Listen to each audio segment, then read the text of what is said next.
What is up, guys? It is Russ here, PokeRuss here, and we are back for something I haven't done in a little while, just because it's been busy and everything, but we have another Mixed Armor Showcase. Mixed Armor Showcase is a series where I go over mixed sets either submitted by you guys, or some of the guys from my crew, where we go through and go over their armor skills, their what they can do, all that kind of stuff, and why they're good, and we show them off on this channel. So this is something, if you guys like mixed armor sets, check it out. Make sure you hit that like and subscribe button down below as well, so you don't miss any Mixed Armor Showcase or top 5 videos whenever we do these kind of things for Monster Hunter. But let's get into this. I'll go over at the end of the video how you can submit your own armor sets if you're interested. And let's get into it. We have 2.5 armor sets today. We have 2 of them submitted by N. He's one of my hunting group buddies, and he's came up with these 2 armor sets. Pretty freaking awesome. And let's get into this first one.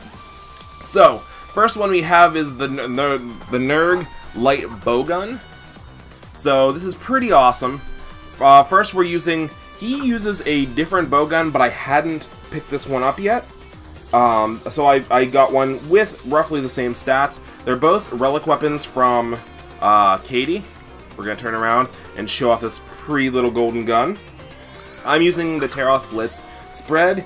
He was using the Teroth Blitz Shot, which does have a little bit of a different stat placement, but all in all they have the same, it's still a relic weapon and it still has the same amount of slots, so I decided to use it instead. So we have that, we have the Nergigante Helm Beta, the Cool Teroth Ire Beta, the Kaiser Vambraces, Nergigante Coil Beta, Nergigante Greaves Beta, and we're rocking the Master's Charm. So all in all, the skills give us Attack Boost 4, Critical Eye 4, Weakness Exploit 3, Maximum Might 3, Stun Resist 2, which just comes as an extra bonus, Critical Boost 2, and Non-Elemental Boost. In his build, there was 2 charms I was also missing. We'll go to the charms right here. There was 2 charms I was missing. I was missing a 3rd attack charm, and he also had a 4th shot charm that go in those 2 slots there, so I'm going to edit those in right now.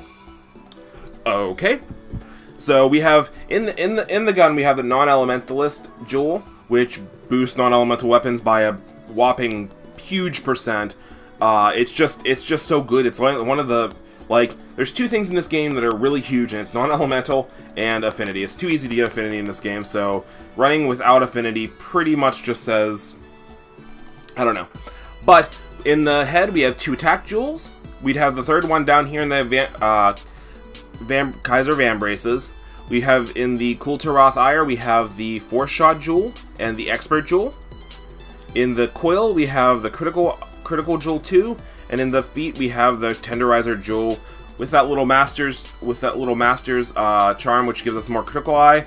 That just gives us a beautiful whopping stats. This is definitely a DPS set, and just as a bonus you have that hasten recovery, so you do gain a little bit of recovery off of your shots, which is super nice. It procs every once in a while. It's not something super nice, or it's not something that you're dependent on, but it's also a super nice bonus as well. So this is an awesome bowgun set. I'm definitely getting into it and trying it out, because I really haven't gotten too much into ranged weapons. The most ranged weapon I've gotten to is bow, but you'll still see an armor set for that coming up here in the next couple episodes. But this is definitely something you should check out.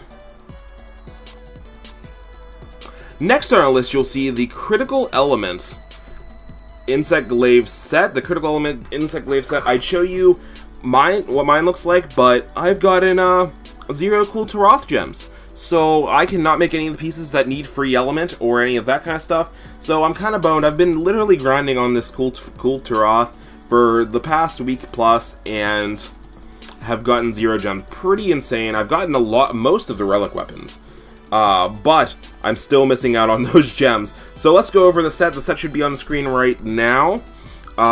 Sent over by, and again, N, which is one of my hunting buddies. He's really loving these Cool Teroth relic weapons in the mixed sets. We have the Teroth Glaive Ice. We have the Rathian Soul Helm Beta, the Rathian Soul Helm, or Wrath Soul Mail Beta, the Cool Teroth Rage Beta. Well, I couldn't say that to save my life. Try it again. Cool Teroth Rage Beta, PokeRussMalice beta, and the Dante leather boots. Using those new Dante boots, pretty sick. And we also have the Handicraft Charm 3. So all in all, this set gives you critical element, which is what you get from having 2 Wrath pieces, which is super awesome because this does have hidden ice element. 390 ice element, actually. Absolutely insane.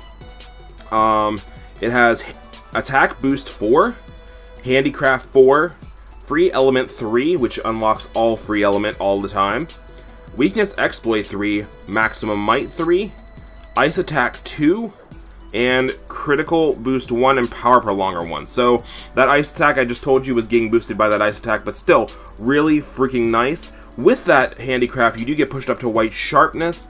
Absolutely awesome. Plus you get that bonus defense boost that you get from all the relic weapons, which is super sick. Let's look at the decorations. On the Glaive, you have the Mighty Jewel 2. That's giving you that extra one of those extra maximum mites, which when you have full affinity, it gives you an additional 30% affinity, which is absolutely insane. We have the 2 frost gems in the helmet, which is also, I believe that's where you're getting the attack from. The Wrath Soul beta has the Mighty Jewel 2 in it, so there's another piece of Mighty Jewel. In the Kulve legs, we're putting Mighty Jewel 2 and attack boost 1. You're actually getting all the attack boosts from your charm, so that's where that's coming from, not from the helm. I was thinking the regular Rathlos helm. But the PokeRussMalice is also giving you the Tenderizer Jewel plus the attack, and the Dante's leather boots is giving you the last 2 bits of Tenderizer and the 2 attack, with that handicraft just pushing it up just a slight bit to 4. Overall, this is a really great set. Again, you have white sharpness, maximum might. It'd be cool if you could fit in the protective polish, but you really don't need it too much. It does have a nice bit of white sharpness, which is absolutely insane. A lot of ice element, which is great for fighting a lot of Elder Dragons and stuff like that. Like I said, 20% boost in defense. And yeah, that's this set. This pretty freaking awesome set. I can't. He obviously, you can see he has a lot of cool. He has a paralyzed insect glaive and all that kind of stuff as well too. But let's get into our third set. So our last set of today's video, which isn't really a mixed set, it is the Dante armor. So I'm like, you know what? Some people want a cosplay hunt. So let's take this Charge Blade set, which, tell me that Charge Blade doesn't look awesome. No shield, looks beautiful. The hair looks a little bit crazy, but you can dye it. I just left it white for full cosplay. Like, say you're going to a convention just wanting to be Dante, and you're also a monster hunter. So, let's get into what we have here. We do have the Dante's sword. We have the Dante's hair alpha.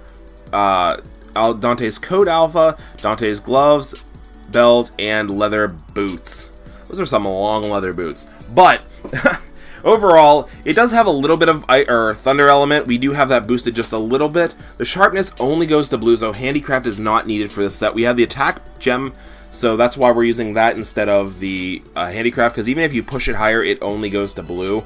So it has long blue already, so you really don't need anything like that. And also, because of how long the blue is also, you don't really need protective polish as well. So like, this set doesn't need some of those crazy extra bonus skills that some other weapons need, so you can pretty much just focus on damage with this set. So overall, we have attack boost 4, critical eye 3, weakness exploit 3, evade window 3, artillery 2. If I had another artillery charm, we'd push that up, but we'll get into that in a second. Maximum might 2, thunder attack 1, latent power 1, which is kind of a throwaway skill, and special ammo boost 1, which is also a throwaway skill. So let's get into where the decorations come from. On Dante's sword, we have 2 artillery jewels because we are in impact file, so we can take a beautiful abuse of that artillery. If I had one more, it would go right over this bolt gem. So that's why the bolt gem's there now, is just to boost that thunder attack up by 30, because it's the best I had. I could have also put another attack jewel in as well, but we're pushing that attack boost up to 4 anyway, so that's kind of where it's going to sit anyway. Next, if I had one more maximum might jewel, that's where I'd put this as well. Is that where I put that? Yes, that's exactly where I'd put it. So that's pretty awesome there. So that's 2 gems I'm missing a little bit of, but still cool. In the boots, we have the maximum mighty jewel 2 there. The belt, we have the mighty jewel 2 there, and then in the boots we have the expert jewel, just pushing that critical eye just a little bit further, and attack boost 1 as well. That's pretty awesome. We have pretty decent affinity on this. 15% affinity with the 20% you get from if you had all 3 pieces of Mighty, you would get an additional 30%, so that'd push you up to 45%, and then when you're hitting weak spots, you're hitting that 95%, which is almost 100% of the time, which is absolutely insane. Right now, we're still hitting a good 75% without doing math in my head, so that's pretty awesome. This is, again, this set is basically if you want to check out just playing with Dante, the best kind of set you can using the Dante armor and weapons, and yeah. So, if you guys like this kind of content, make sure to hit that like button down below. How do you guys submit armors? You can go down either in the comment section down below, submit your armors there. You can leave it in, there's an email in the description box as well. You can submit it over at PokeRussSubs@gmail.com. And we're working on getting a Discord up and running for PokeRussPlays, so you can also submit it over there. There will be a submission tab over on the Discord where you can submit anything from Monster Hunter stuff to Pokemon stuff. Anything I'm taking submissions for, you can leave there. And yeah, so like I said, if you like this kind of content, make sure to hit that like button down below. We're also going to have some top 5 content coming from Monster Hunter, and we're going to try to cover some of the newer events as they come out. It's kind of been something I'm lacking on, and I kind of want to cover it more as it comes out. But like I said, if you like this kind of stuff, make sure to hit that like button. We have Pokemon and Dragon Ball Super TCG on the channel as well, and I will see you guys in the next episode. Have a great day. PokeRuss out. Peace.